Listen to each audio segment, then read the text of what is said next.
today it's my great pleasure to introduce Jaimie Krems, who is an assistant professor in the Department of Psychology at Oklahoma State University, where she directs the Krems Lab in Evolutionary and Social Psychology.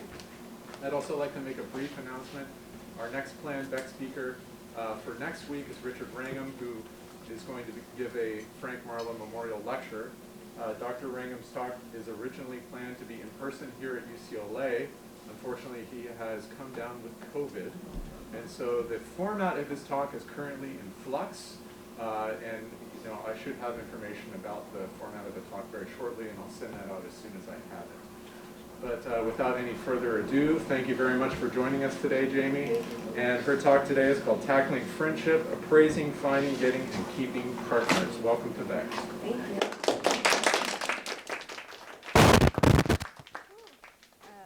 Thank you, everybody, for showing up and risking, life and limb. As I understand it in LA, it's easier to just say friendship on the slide. So I'm just going to get into it. Is the norm, should I keep my mask on or should I take it off? I don't know what the... Strongly advised to wear masks Okay. indoors. Then I will keep it on. I'm all about the norms as a social psychologist. So let's see if I can move forward. So first, just a huge thank you for having me. Thank you for putting this together. Thank you for putting me up and letting me come chat with you all. I'm a social psychologist, but my background is highly interdisciplinary, and I bring these tools to bear when answering the overarching question of my research program, which is how does the social mind help us maximize the benefits and minimize the costs of our human sociality? And I do this via three arms of my research program, the first of which is a through line. So how do women navigate our relationships with other women? The second focuses on stereotypes and stigma, often toward women, because these are at once the products of our social minds, as well as hurdles that we have to navigate with our social minds. And the third is how we do friendship. And here too, which is what I'm going to be talking with you about today, it's not going to be apparent in the slides, and it's not going to be apparent in any of the papers, God willing, that they come out. But it really does come from thinking about women's sociality first. So women's same-sex/gender interactions present some distinct challenges, as well as some lesser studied challenges. In social psychology, where I live, often male typical cognition and behavior is the assumed default. And that's fine. We might think about, even in here, when we think about aggression, we think first about punching each other. So direct aggression, which females are less likely to do than males are. And that's fine, and that happens, but it means that when we think about women's interactions and we think about the challenges that face women, there are some opportunities. Attending to the particular challenges can generate discoveries about human social cognition and behavior, so across genders. And that was the case with respect to aggression as well, because obviously men do indirect aggression, especially gentlemen academics, which I applaud you for. So, and that's what I'll be talking about today. I'll talk about a functional view of friendship, and then circle back to how we often think about friendship in social psychology and what a marriage of those views might look like, and then get into the fun stuff, which are the data, right? So, unsurprisingly, friendships are really important. Many of us wouldn't be where we are today if we didn't have the support of our friends. Data suggests that they do a plethora of beneficial things for us, including potentially helping us live longer, helping our offspring live longer and thrive. Robin Dunbar has gone so far as to say that next to quitting smoking, having friends is the next best thing you could do for your health. And Holt-Lundstat suggests that loneliness, which is not all about friendship, but is pretty closely related, is equivalent to smoking 15 cigarettes a day. So there are major impacts to having friends. And you would think then, of course, we're studying friendship all the time, and this is just me on my soapbox. We're not. We're often studying mating first. So this is my plea to you to let's all study friendship together. But So the question for us, how do we reap the benefits? How do we reap those important benefits? And at first glance, a lot of people might think this seems like a silly question. It's sort of an intuitive answer, right? We just hang out with people and it happens. But I'd argue that this is an instance of instinct blindness. We are blind to the full universe of possibilities that our minds spontaneously solve when it comes to the social problems of friendship, in part because we're well designed to solve these recurrent problems. And so I say problems and challenges, plural, because we talk about friendship as one thing, but even when we look at the popular press work on friendship, we can realize that it's a series of challenges. So looking in the Atlantic and the New York Times, there are the challenges of making friends. And this is just within the last couple of years that these have been written. And making friends seems to be particularly difficult for some people more than others. There's keeping friends, being a good friend, becoming closer to the friends that we have. And none of this is to even talk about the immense perturbations that happen at the potential end of a friendship or reconciliation, or the incredible grief that people feel when a friendship ends. And this is hugely understudied. So friendship is really an umbrella term for varied, important challenges. And applying an evolutionary approach here can help us identify what those challenges might be. So if we wanted to build a robot, what programs would we need to equip that robot with to reap the benefits of friendship, right?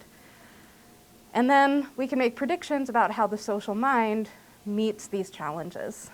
So if we know the challenge, we know the function of the program we need to equip the robot with, we can make really good guesses or predictions about the design features that program would have. And what I will hope to convince you of today is that employing an evolutionary approach also sort of explodes the theory space or the problem space related to this question. It redefines how we answer these questions. Oh, I don't think this guy is gonna work, but I'm fully powered. Sorry. It's my computer. Oh, it's your computer. Never mind. Yes. It's your computer. It's not my computer. Thank you. So from this perspective, we'd ask, what are friends for? And I don't think we necessarily know the full answer to that question, of course, but we have some good ideas. And we should start by saying, what are friends? Especially in social psych, there are about as many definitions as there are researchers for friendship. For our purposes, we can consider them medium to long-term communal bonds between genetically unrelated conspecifics, which means that we do lose out on those overlap between kin and friend bonds that are particularly apparent in the non-human animal literature. It means we're also not talking about purely exchange relationships. We're not talking about relationships tinged with romance. And on these views, it seems that friendships function to provide us preferential access to friend-mediated support, important support that can help us solve problems tributary to reproductive success, very likely. So Tooby and Cosmides suggests that friendships can help us solve the problem of getting help when we're in need. Inevitably, we become ill or injured, or there's a shock in the environment, and we need help. But when we need help is when we look like a pretty bad bet. We'd be least likely to be able to reciprocate that help, and strangers, thus, are going to be unlikely to invest in us. Friends help us solve that problem.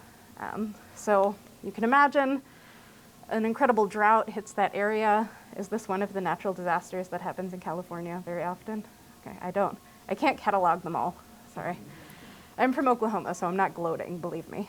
Well, I'm not from there, but I live there. So a drought and famine hit this social network, okay? And we come in and we give our best friend preferential access to our finite resources, even over other people who are in similar need, okay? And showing how much we value this friend makes us more valuable to this friend, leading to an upward spiral of social valuation that can continue potentially indefinitely. One of the cool things, just to illustrate how our social minds just spontaneously do solve these complex problems, let's put ourselves in this woman's head for a second. So, all right, someone else came in and gave her best friend access to resources while we're in need. We probably don't feel some kind of way about that, so to speak. But if that were our best friend, we would be very upset. And if that were our best friend and she gave equal access to resources to everyone in the environment, including us, we'd probably still be upset. Our minds do these calculations, alliances, rankings, closeness, very quickly. And so somewhat similarly to the banker's paradox work is the alliance hypothesis of friendship from DeSholi and Kurzban. And on this view, friendship is in part the output of cognitive mechanisms designed to assemble prospective support for agonistic conflict. And so in an environment, I might be very likely to know both disputants. In fact, both might be my friends. And on this view, I take the side of the disputant or the friend who is most likely to side with me later. In essence, I support that person so that they can survive to support me another day. So somewhat similarly, this impetus can lead to similar upward spirals evaluation. And the mental machinery required to support these models is fairly similar. Essentially, we need representations of how other people view us relative to others in the social network. And then we have our own egocentric representations, so how I rank my friends. And I should rank my best friend at the top, and so on. And where I rank my best friend, if she's at the top, then I should expect her to put me at the top as well. So she'll take my side against everyone else, and I'll take her side against everyone else. And again, just to make that visual, that might look like this.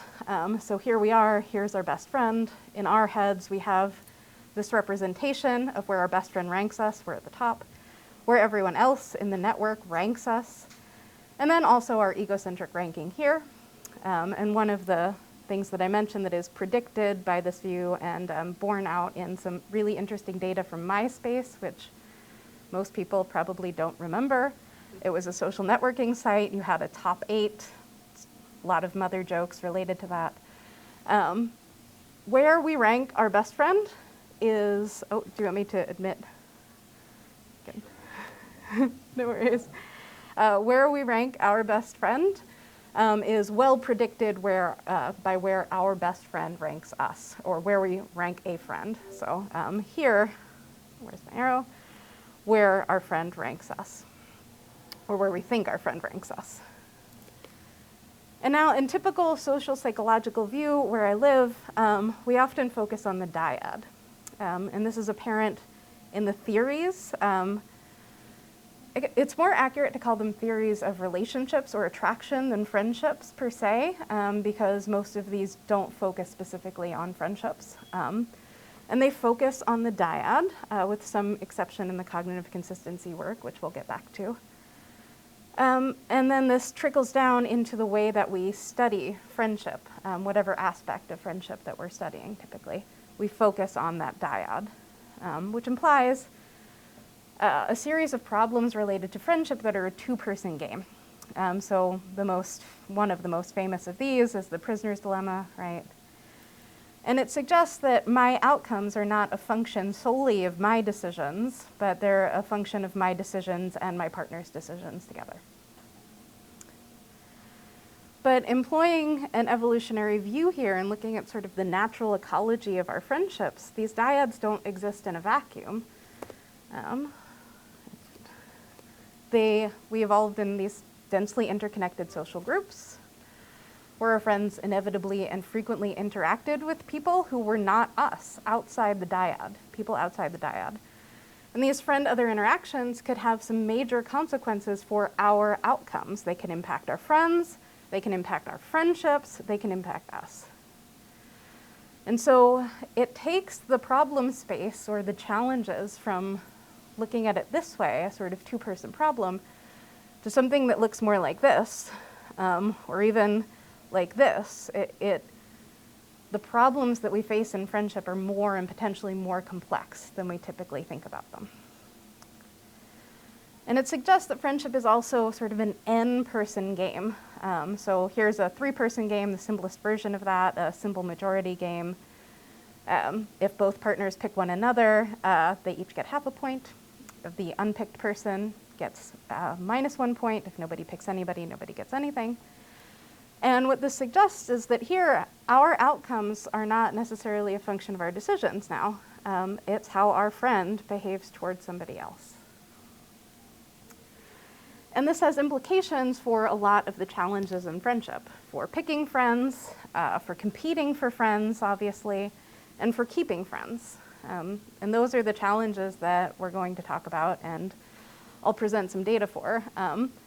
Obviously, this is not even close to the beginning of an exhaustive list of the challenges that we face in friendship, but we can look at the data I'm about to present you as sort of proof of concept of what we get when we think about friendship as a series of 3-person or n-person problems. And I'll start by talking about a target-specific view of friend preferences. And so friend preferences can guide us to spend our time and energy pursuing good friends. And in fact, having friends that we have ambivalent relationships with can actually impact our cardiovascular health in negative and surprising ways. So it suggests that what people want in friends, this question is an important question. And what I will hope to convince you of is that we've been studying only one facet of this multifaceted question, and sometimes we've gotten the answer a little bit wrong. So to give an overview here, I'll talk about the existing friend preference literature and why we think friend preferences are target specific, which is simply to say we have preferences for how we want our friends to treat us, but we also have distinct nuanced preferences for how we want our friends to treat other people, common classes of interactants. And then I'll show you the data. So putting this work together across areas of social science, we have a really rich picture of what we want in partners more broadly and friends more specifically. And this picture aligns with our intuition. So if I asked you, would you rather befriend this woman who always donates her change to charity, or this woman who leaves her victims crying on a sticky floor, you'd probably pick the kind over the vicious. Not me personally, I kind of like mean people, but I'm from Philadelphia, so forgive me. You know how we are, you've heard.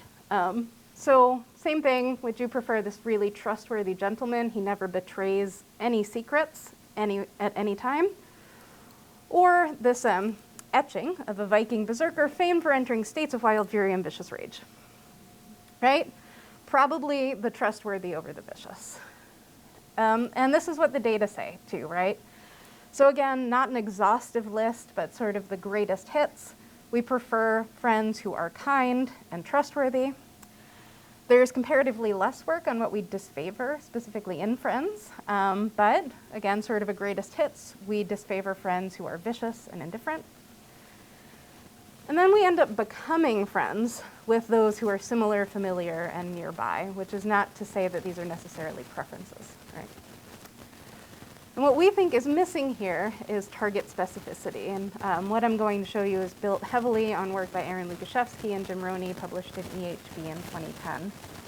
And it leverages these evolutionary models of friendship that friends provide us preferential access to friend-mediated support, suggesting that, yeah, of course we're going to care about how friends treat us, and we'll care about how friends treat us relative to other people.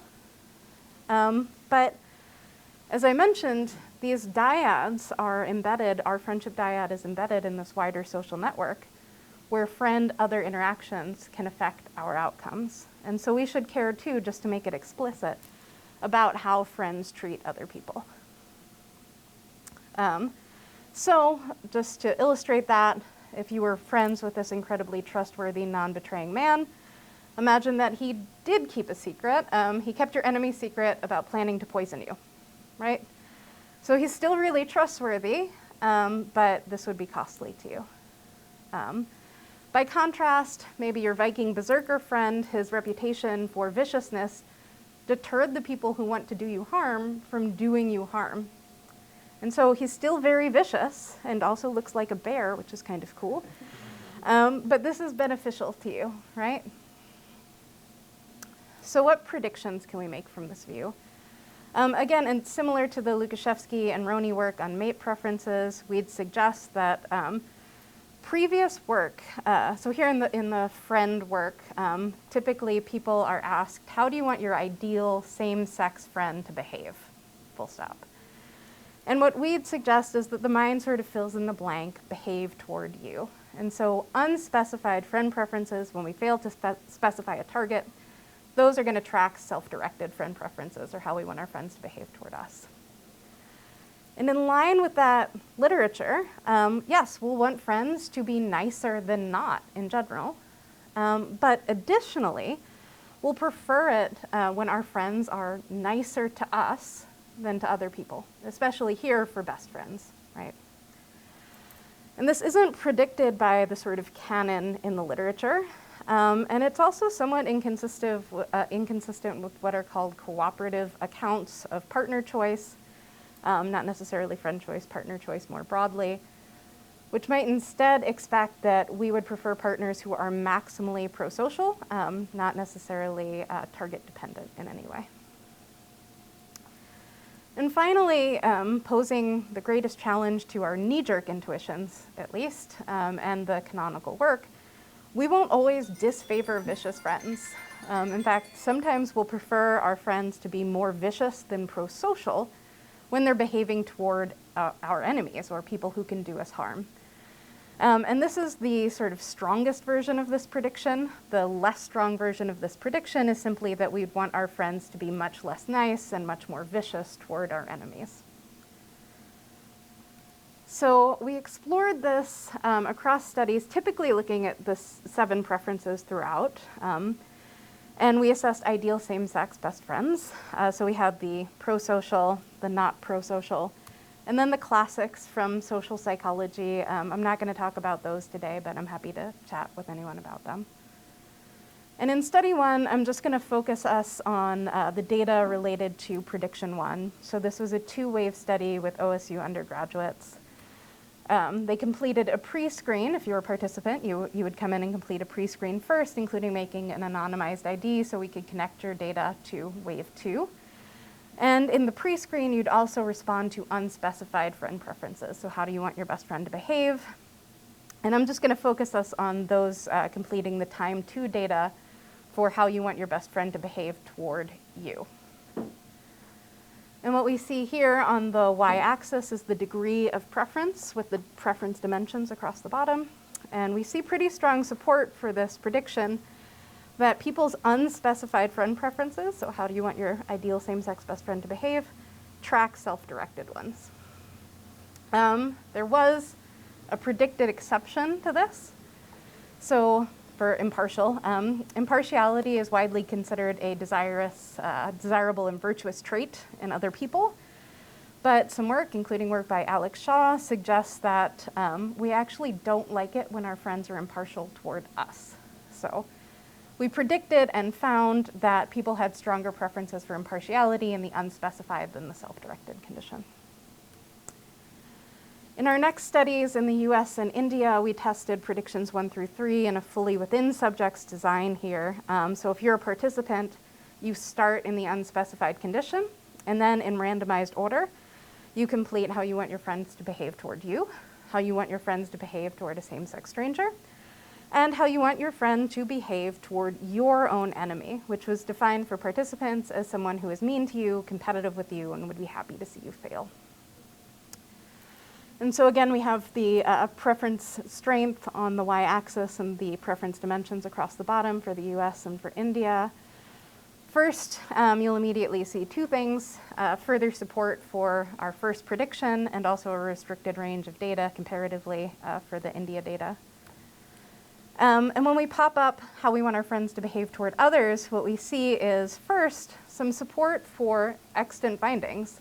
We want our friends to be nicer than not, right? But just comparing self and other, we also find support for the notion that we want our friends to be nicer to us than to other people. And these effect size data are the averages for both of the prosociality dimensions. And then popping up enemy for the US. What we see first is support for the weaker version of the prediction that we want our friends to be much less kind to enemies than to others or to us, and more vicious and indifferent toward enemies than toward others or toward us. But we also see support for the stronger version of the prediction in the US, whereby people report wanting friends to be more vicious and indifferent than pro-social toward our enemies. We find support for the weaker version of that in India, but not the stronger version. So we wanted to explore this again. We did so in a complementary design where participants were assigned to one of 3 target conditions. And again, we find support for the weak and the strong version, but this is, again, US data. You might say that whenever you describe someone as an enemy, they immediately become undesirable. We dealt with that confound, so we asked people, how would you want your friend to behave toward a stranger's enemy? And that follows more closely the pattern of how we want people to behave toward strangers rather than how we want people to behave, or our best friends to behave toward our enemy. So in sum, this suggests that our unspecified friend preferences track our self-directed ones, and thus that the question of how we want our friends to behave toward us has been beautifully and pretty richly answered by a lot of existing work. But there are a lot of other open questions about how we want our friends to behave toward other people, and these preferences do seem to be target-specific. We want our friends to be more pro-social than not, but more pro-social toward us than toward others. And sometimes, at least in the US, more vicious than pro-social toward our rivals, which is in accordance with the models of friendship that I showed you earlier and at odds with the canonical conclusions or people's intuitions about friendship, and potentially these cooperative accounts of partner choice. It is additionally probably not well explained by those cognitive consistency accounts that I mentioned earlier. They were grayed out on that slide about dyads because they do go beyond the dyad. And so here I'm going to take a tangent to show you some work led by my graduate student, Laurie and Murray, that contrast balance theory, sort of the most famous of the cognitive consistency accounts, with our embedded dyad framework. And by the way, I stole this notion of putting the grad student's picture and name on the slides from Carrie Johnson over there, and I think it's wonderful. So thank you, Carrie. So these cognitive consistency theories and balance theory would suggest that we want a balanced social network where everybody likes everybody, for example. And these are largely content-free formalizations. But our embedded dyad view suggests that, as it sounds, dyads are embedded in these wider social networks where our friends interact with a range of people. And we should be attuned to the total effects that these other people can have on us, including via their interactions with our existing partners. So we extended and sometimes challenged balance theory. And just to make that a little less vague, because that was pretty vague, in balance theory, if P likes O and X similarly likes O, then P will like X. And that looks like this, right? Maybe though, P likes O and X doesn't like O, and so then P shouldn't like X. And more concretely, we like people who share positive feelings toward our positive partners, and we dislike people who don't. We like people who share our negative feelings toward our negative partners, and we dislike people who don't. In the embedded dyad view, we largely make some similar predictions, but we also say that we like our positive partners' partners, their new friends, for example, but not when those partners stand to usurp us and disrupt the receipt of benefits that we're receiving from our positive partners. And so we'd predict more specifically that when relationships, positive relationships, are more versus less zero-sum, like romantic relationships versus friendships, the less that we'd like our partner's new partner. Or the more zero-sum that any one relationship, including a friendship, is deemed to be, the less that we'll like our partner's partner, so our friend's new friend. We find support for this, and we also support this particular notion, which is at odds with balance theory. Additionally, we'd say that we like our rivals' rivals, but again, bringing in the sort of content here, We'd like our rivals as calibrated to the extent that we see those rivals, our existing negative partners, as impinging on our outcomes, as potentially suppressing our fitness. And so across the bottom here, we have a range of people that suppress our fitness. Our enemy might try and kill us every chance they get. Our annoying neighbor just prohibits us from sleeping on the weekends, and so on. And so when you ask people how you feel toward a third party who shares our or your hate for one of these negative partners, what we expect and find is that we really like the person who shares our hate toward our enemy, a little less so sharing our hate toward our annoying neighbor, and so on. So this was a really quick run-through of a paper that's under review at JPSP, which is a cue that it's more complex than it needs to be and has more studies in it than it honestly should. So given the speed, I'm just going to say I'm very happy to talk to anyone further about that. Returning specifically to this target specificity work then, I'm also happy to talk about some of the limitations. We don't yet know if our actual friendships track these preferences, for example, which is a pretty huge question we're going to have to tackle. And we do want to continue to do this work, particularly across cultures. And we have a big project that we're gearing up to do where we're hoping to collect data in 40 locations, so fingers crossed, looking at friendship conceptions. So I'm really excited to talk to particularly the anthropologists in the room, because I do think that the paradigm we're using scales pretty easily to field sites. So if you are a participant in the study, you'd read one of 4 scenarios, really short, about a friend who either helps you or doesn't, and either helps someone else, someone you dislike, or doesn't. Very simple. And according to canon, if that friend helped both people, they should be really helpful, right? And if they only help you, they should be about half as helpful. Same thing, if they only help the other person but not you, about half as helpful. And what we would suggest is something quite different, that if the friend only helps you and not the person you dislike, they would be seen as more helpful than if they helped you and the person you dislike, the helping of whom could potentially negatively affect your outcomes, and so on. And these are the hot off the presses preliminary data from the US, and that's what they look like.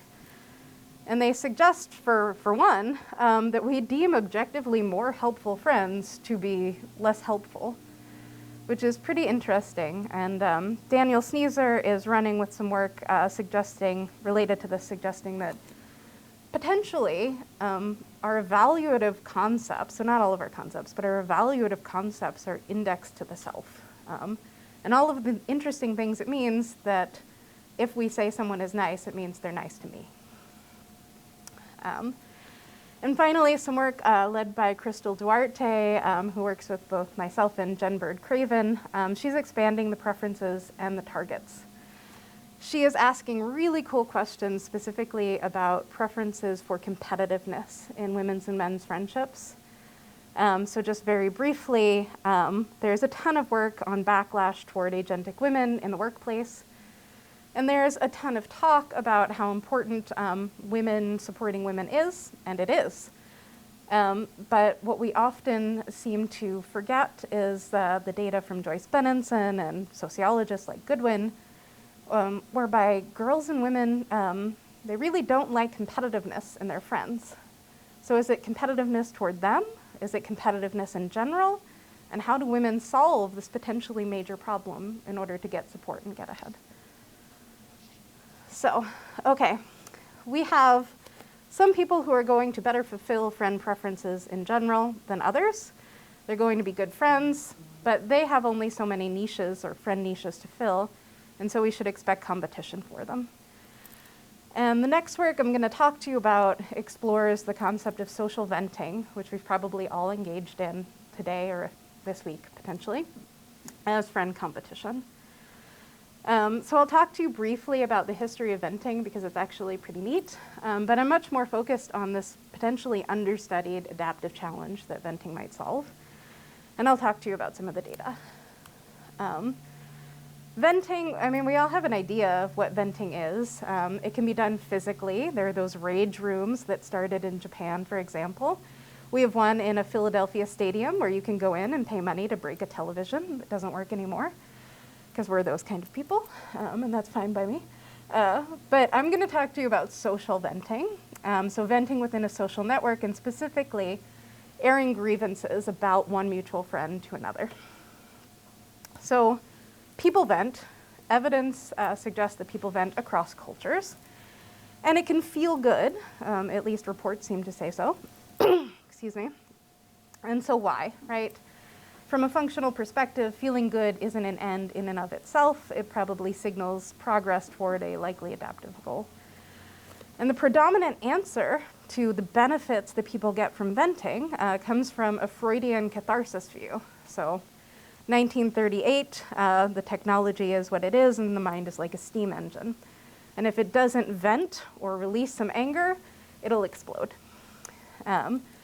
And here, this suggests that venting should maybe grease the wheels of our future interactions with the person we're venting about, with the target. It should help us regulate our emotions, and it should decrease our anger, most importantly. And the issue with this explanation, which remains the predominant explanation and is still talked about, is that since the 1950s, empirical work has shown that it's wrong. In fact, sometimes when we vent about a target, we feel greater anger, not less. And I think our view can accommodate that, but I don't believe that the Freudian catharsis view can at all. So why? It's probably linked to, one reason I should say, is probably linked to an adaptive problem in friendship. So having friends is beneficial, sure. And we should compete to get friends, absolutely. But also, people reap great friendship benefits when their friends rank them more highly. And so we should additionally expect competition within a friendship group, right?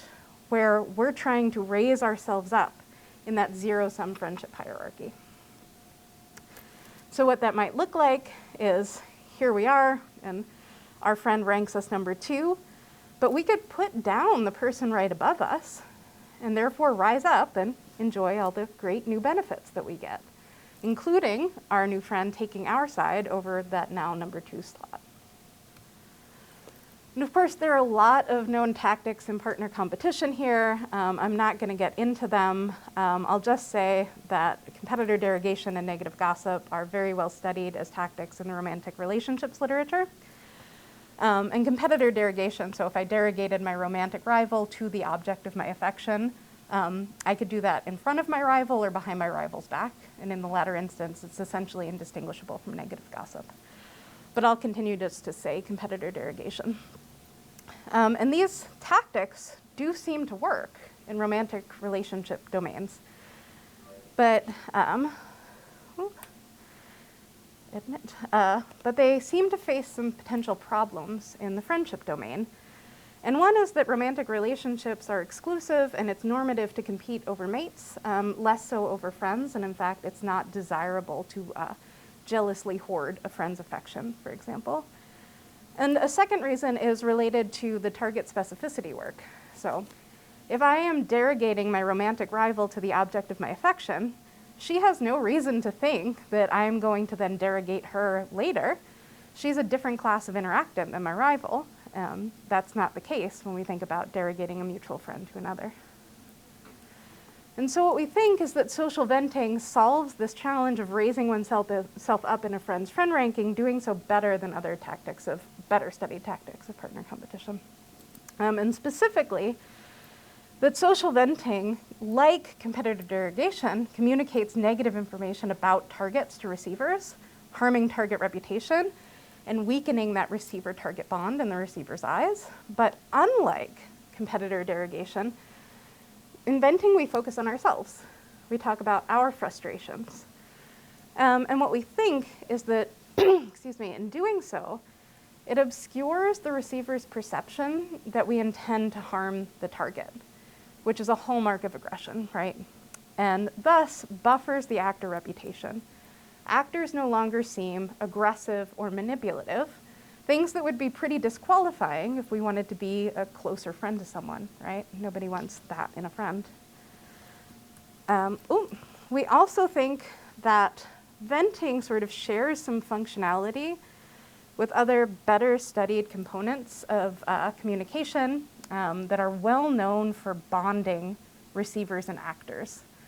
So things like sharing secrets or potentially privileged information and self-disclosure that might make you, the receiver, feel closer to me, the actor. Here's everything I just said as a prediction. And this slide is to remind me to tell you that we would have reasons to suspect this might be more prevalent and potentially even more efficacious among women. But given time, I'm just gonna go by this because I like you too much to go through any slide that looks like this, right? So I'll just show you some of the data.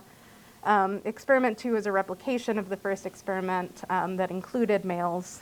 So if you're a participant here, you'd be randomly assigned to read a sex match scenario where you are the receiver. So you read about being mutual friends with an actor and a target, and in the venting condition, the actor sits down and says to you with a sigh, "I'm so frustrated and hurt right now." Target is a bad friend, essentially. In the overt derogation condition, target is such a selfish asshole, and then same thing, target is a bad friend. And then you complete endorsements of target reputation, actor reputation for being aggressive, for being manipulative. We also assessed perceptions of the actor intent to harm via the speech, and we did this embedded in a lot of other items. But what I'll show you here is the reputation endorsement for these different target and actor items for women and for men. And what we see is that both tactics seem to be fairly efficacious for saying the target is a bad friend, although venting is more effective than derogation among women, which was not necessarily a prediction. We thought they'd be equally effective pretty often. But venting does buffer among women and men this actor reputation. And that does work via this intent to harm perception. So we have some support for those predictions, but we wanted to really assess this alliance notion. Does social venting manipulate alliances? And these, even the side taking is probably proximately underlain by feelings of closeness and liking. So that's what we asked our receivers.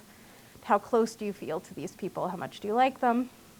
And so what we see on the y-axis is the receiver reports of alliance strength for the receiver-actor bond and the receiver-target bond.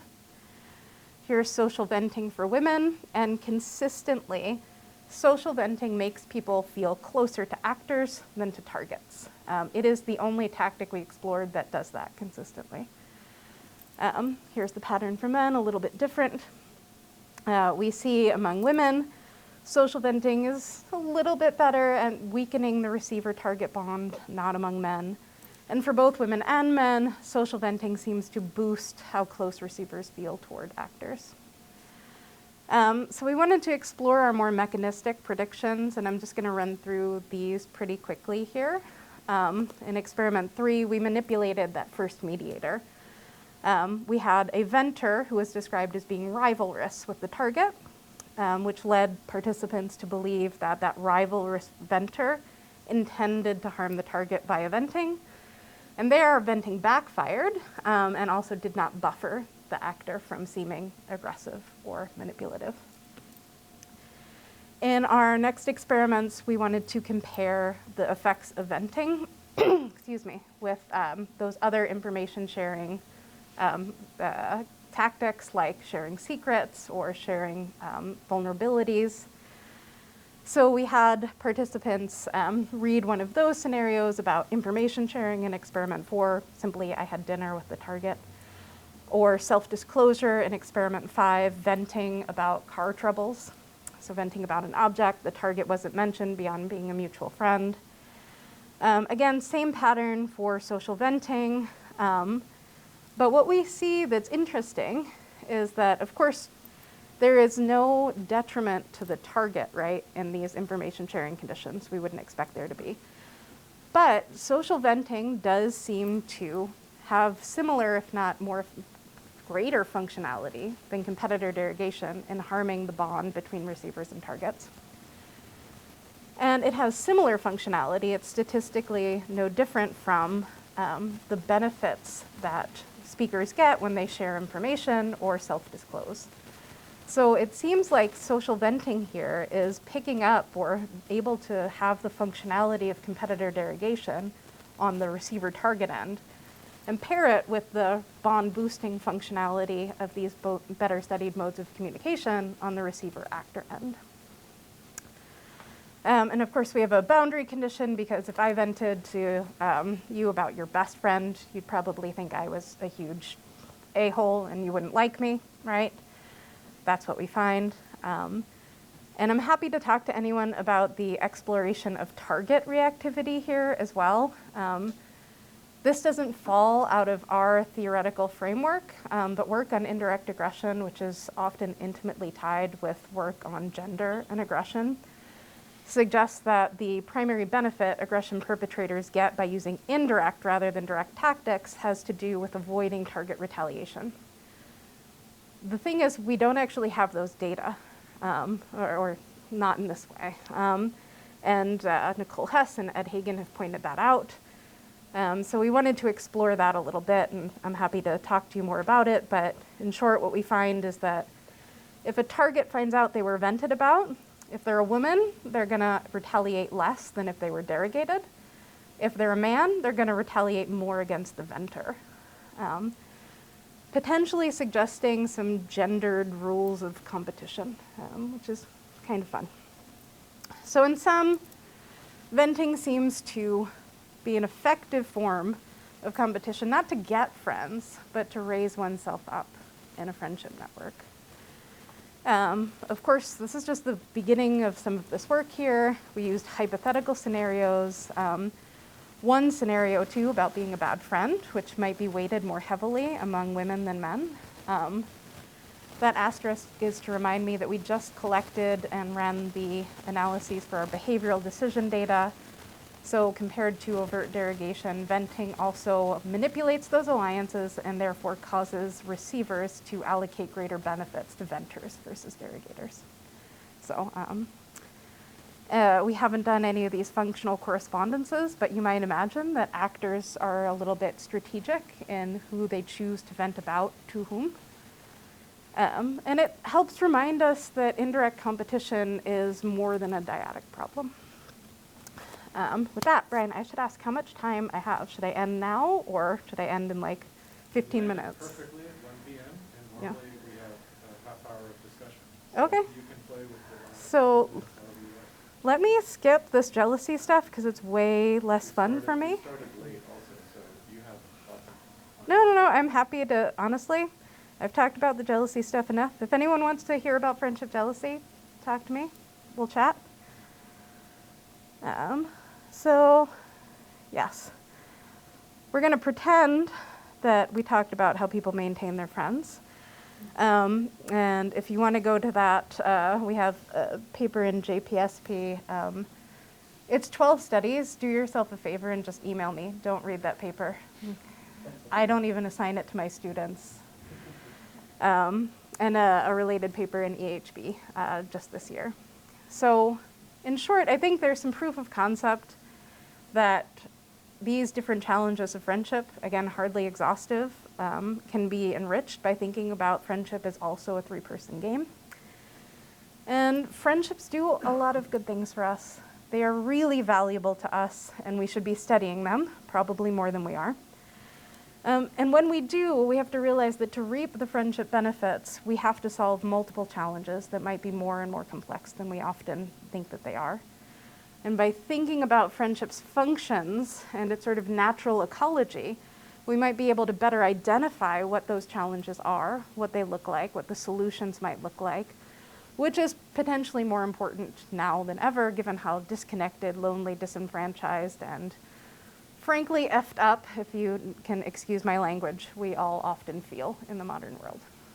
So thanks to my ocean colleagues, thank you to my co-authors on this work, and also Joelle Embiid, and then thank you and questions.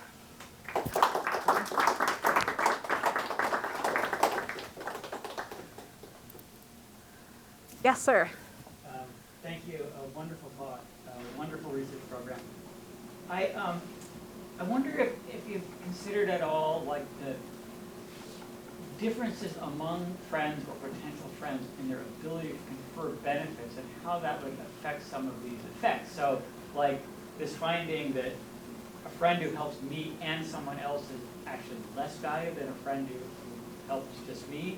But if the friend is someone who has a lot of power and can confer a lot of benefits at a low cost to himself, then you know, in other words, like that would need to be taken into the machinery would need to like take that into account. And I think of this like in connection with all the work on market effects in primate social decisions, and so that you know the relative ability of different others to confer benefits, you know, enters into the calculations. Yeah, who else is in the network? What benefits are they able to confer onto you? Is it better to just go with this person who might also help your nemesis? And I think there are sort of two things in there, two other things in there as well. So there's the willingness to confer benefits, right? How much I value you. But there's also the ability. Can I do it? And those should be parsed because they don't always track, you know, together. And the second thing that we'd probably have to talk about is the sort of preference for relative versus absolute gains, right? And we haven't done that. And I don't know of work that has done that in friendship. And whenever I talk about this, I feel a little bit, honestly, I feel a little bit like a schmuck because most of my Q&A stuff is like, I don't know, let's do it, or will you do it? So if you would like to do that, let's talk about it. That'd be cool. Thank you. Thank you. Yes, hi. Hi, awesome talk. Thank you so much. Thank you. I was a little curious, just since you have this theme, I guess, across your talk where you're talking about like beneficial friendships and what would be a negative friendship? Like, is that a thing? Oh God, ask any woman in this room. Sorry. Yeah. For the sake of folks who are listening in, I was wondering if you could briefly summarize the question. Oh, yeah. Before you answer. Of course, yeah, sorry about that. So the question is, I'm talking a lot about beneficial friendships and friendship benefits, but is there such a thing essentially, or what would it look like if a friendship were not beneficial? And so for one example, you might think about the beginning of friendships, which are often ratcheted up by sharing secrets, particularly among girls and women, right? And it's kind of akin to hostage taking in hostage taking behavior, international relations. Eventually, you have all of my secrets. You know things that could get me fired. And we might maintain a friendly communal relationship, but it might also be more drain on me than it would be benefit to me because I simply don't want to piss you off. So that's one version of it. But people also have things like frenemies, where they're at once friendly and competitive. And we have some work where participants had to put their friends on a heat map, say. So on one axis was the amount of competition they had with the friend, and on the other was the amount of cooperation they had with the friend. And I'm trying to remember what those data were, because I was in my last year of grad school, and your brain doesn't count, basically, at that point. But I do believe, and again, this might have been particularly among women, there are a lot of ambivalent friendships. So I think that there is cooperation, there are benefits that we can get from people, and benefits in multiple domains. And we might be sort of indebted to them or close to them for reasons that we allow those benefits to be outweighed by the costs, yeah, or what they take from us. Did that actually answer your question? Yeah. So just if I could try to summarize, so it sounds like it's almost like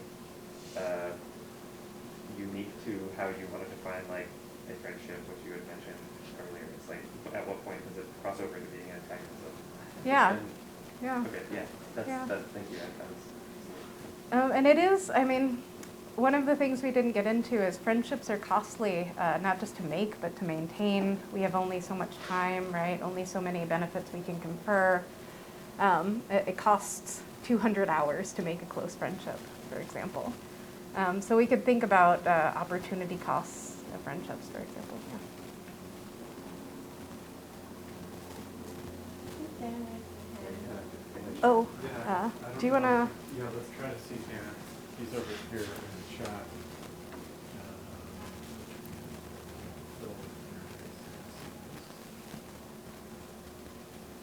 If there's any way that Dan Probably want to expand the participants window, which is up to the right. There we go. Yeah, I'm honestly going to be a little offended if I don't get a semi-hostile Yeah. question from Dan Fessler. Okay, so Dan, you've just been requested to be semi-hostile, Dan. I know Please if you're don't, rehearsed, but hi, Dan. Yeah. You know, I just want to be everyone's friend. Hi, thank you. Really interesting talk. So a couple of points. First, with regard to the work that you referenced, your collaborations with Daniel Schneiser, and I think this bears on actually the terms that you've used in some of your existing work. There is quite a large corpus on trust in organizational behavior, and it's been, those measures have been used, granted in, weird-ish cultures, but they've been used cross-culturally pretty successfully, showing that trust breaks down into integrity, which is, people do what they should, they follow the rules. Competence, so they're able to do what they're supposed to do.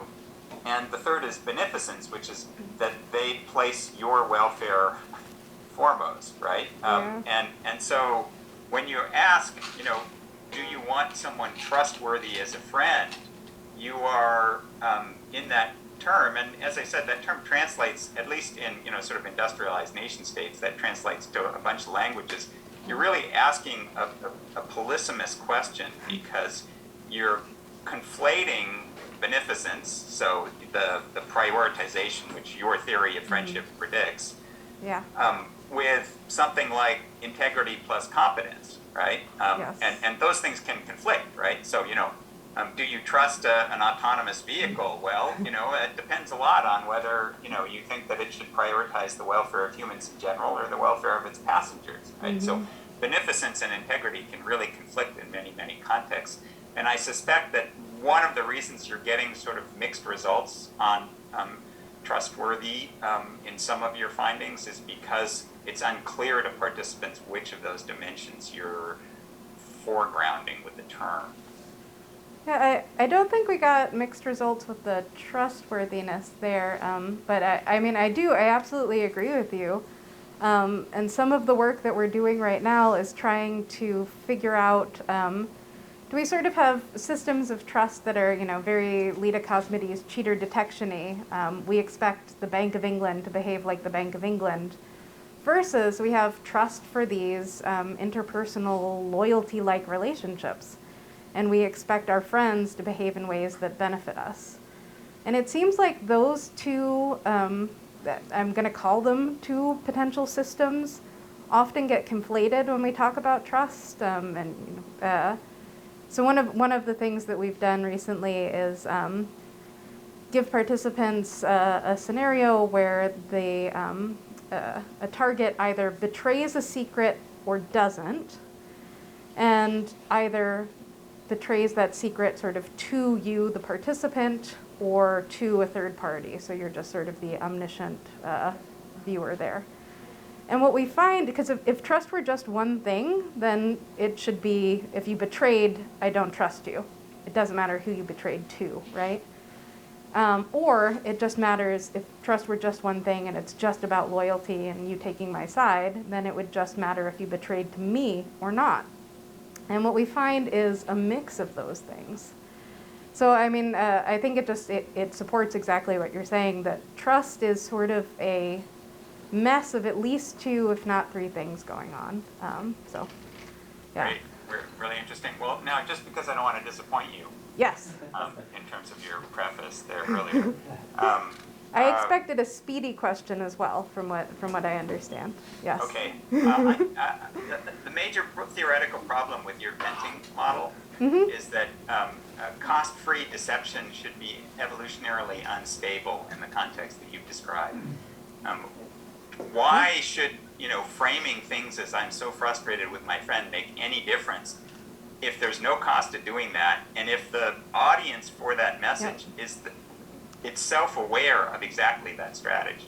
So I agree with you. I think there are a few things going on here. So clearly it does work, at least for receivers in these hypothetical scenarios in the US, qualify. But what I think might be going on is that we've sort of, and intentionally, hit upon the exact sweet spot where it does work. And I imagine that if we all widely talked about venting as a manipulative strategy, it would cease to work. So if it were sort of denuded as what it is. And any piercing of that veil does make it not only not work, but in fact backfire. So when the target is a known rival, when the target is better liked by the receiver than the actor is, and we might expect that, actors are sensitive to this as well. So yeah, there should be sort of a little bit of an arms race, making it hard to make venting work, and we might have just hit on the sweet spot. But no, I take your point, and I appreciate that. Yeah. I mean, another explanation is just that the kind of person who frames things one way versus another way, right? Calling somebody an epithet versus, expressing your own frustration. There's no deception going on at all, and there is no manipulation. It's just a signal about the kind of person that you are as the speaker. The deception shouldn't work, because the people whom one is attempting to deceive already know the strategy. So in the overt derogation, they shouldn't be seen as more manipulative? What I'm suggesting is just those people are disliked because they are being, Rough. norm transgressive. They're being hostile. But Yeah. I said I'd be brief, so I'll end there. No, that is possible, and of course, as somebody from Philly who now lives in the Midwest / South, yeah, I could imagine that there might be some cultural differences related to this. Also, I'm talking at my computer, like I can see you. This is very weird. Maybe you could see me there. So that I'm happy to think about that, talk about that further. But we do find that for some reason the derogators are consistently viewed as more manipulative than the venters. And given that, yeah, I'm not entirely sure why it works so well in our data, and maybe we have to play around with some other scenarios where it doesn't work. We certainly have a number of boundary conditions. Certainly if you were a venter who constantly vented or vented to other people, it would decrease the value of that information or the signal value, and there are lots of ways it shouldn't work. So I agree with you. Oh, yeah.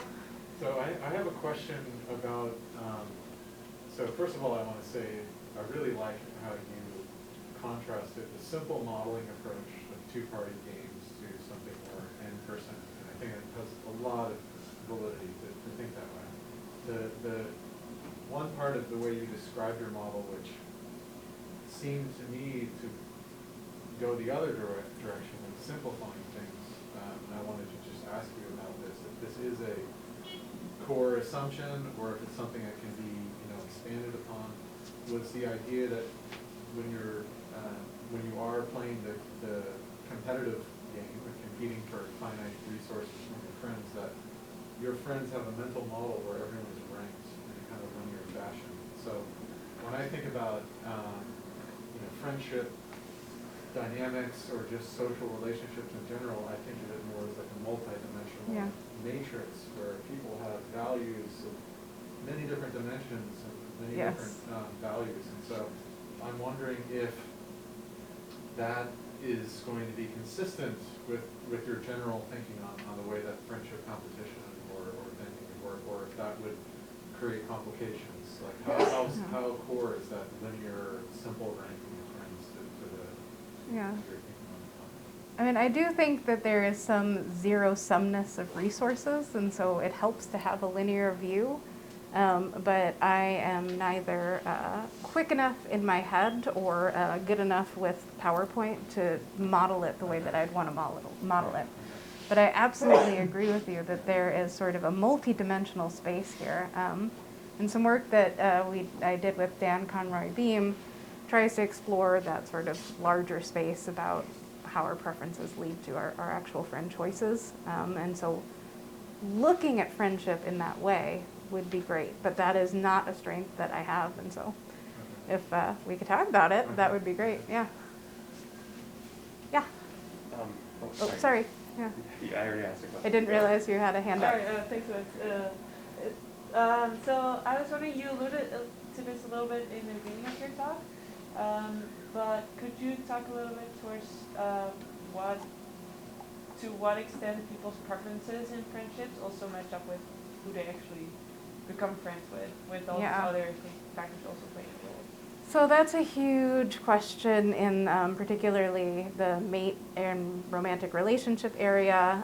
Some people say that preferences don't do anything on one end. You know, some reason we have them, but they don't do anything. Other people like Dan Conroy Beam have this, beautiful model where our preferences get integrated to help us make choices, as of course, constrained by what we can get and by the market. I will tell you very truly that I lean toward that latter side, but we don't have great data as to the matching yet. We have some preliminary data. They suggest pretty good matching, but what the ideal strategy would be is to essentially do some of the work that Dan Conroy Beam has done with friendship, the couple simulation work, if you're familiar with that. So put them into, model them, put them into the computer and see if they match back up.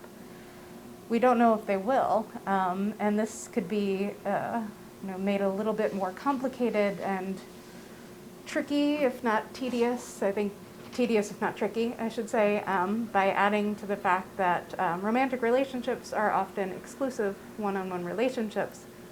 Friendships can be group-based, and we have multiple friends, so can we recreate those groups? Can we recreate what might look in 2D like hierarchies? So that would be the goal, but yeah, here I am again saying, hey, if you want to do it, let's do it. Yeah, thank you. Thank you so much. Yeah. Yeah, I also noticed that like a lot of the stuff that the data that you presented here is centric upon sort of like the obtaining resources and benefits from your partner, your friendship partner. But like, as relationships are reciprocal, right? Like, have you done anything about like the other side of that, right? The giving of things, the costs that are incurred from maintaining a relationship with them, but also like, I can feel good. So like, yeah, I'm losing something, but like, it's psychologically. Like, giving is gaining. Like, yeah. I don't know if you have anything or any thoughts on that, but I was just curious on if you look from that other sort of lens, like that side of that. Yeah, so I mean, if you look most simply at some of these things, like I didn't talk about the work on friendship jealousy, but if you think about it as a triangle, for example, you have the actor's jealousy could spur them to prevent their existing best friend from defecting to this interloper. And that would benefit the actor, potentially, right? But we don't know what's going on in the heads of the sort of focal friend or the interloper. And we might expect in that case or in other cases, and again, just thinking of these as three-person problems, some functional correspondences, right? So one of the things that we're looking at, and I think it's just 2 studies now, is that we actually don't dislike jealous friends. We're rather flattered by it, and we view it as a signal of how much our friend values us when our friend is jealous in certain ways that is just, hey, I really don't want to lose you, I really like you, I'm worried you're spending time with this other person. Obviously, that breaks down and doesn't work if, and we did not put this in a scenario, but if the jealous friend, shivs you in the kidney and says, stop spending time with this other person. So we broadly, yes, we absolutely expect those correspondences, and again, just thinking really basically as a triangle. But we've looked mostly at the minds of actors, just at receivers for the venting work, for example, and ask people to be targets in one of the studies, but that is absolutely a place to go. Yeah, good question, thank you. Can I why Yeah. spatial proximity wasn't something that you wanted to focus on? Is it just that it's too opaque in terms of what it means, in terms of preferences, or is it just all pat and it's already been studied to death, or what's your approach to how No. space use, co-location factors in friendship? I mean, I think that there are some really important factors that can, in some ways, dictate whether or not we get to be friends with people. But I don't know if it's necessarily a preference. And it's a really hard preference. So in this room, there might be a range of trustworthiness, but there's not really a range of, how far away we are, right? I can make friends in Oklahoma, et cetera, and today it might make more sense to have preferences for being near someone. But I don't know how much we can actually act on our preferences for proximity. So I was just slightly less interested in that there. That's the honest answer. Okay, Yeah. yeah.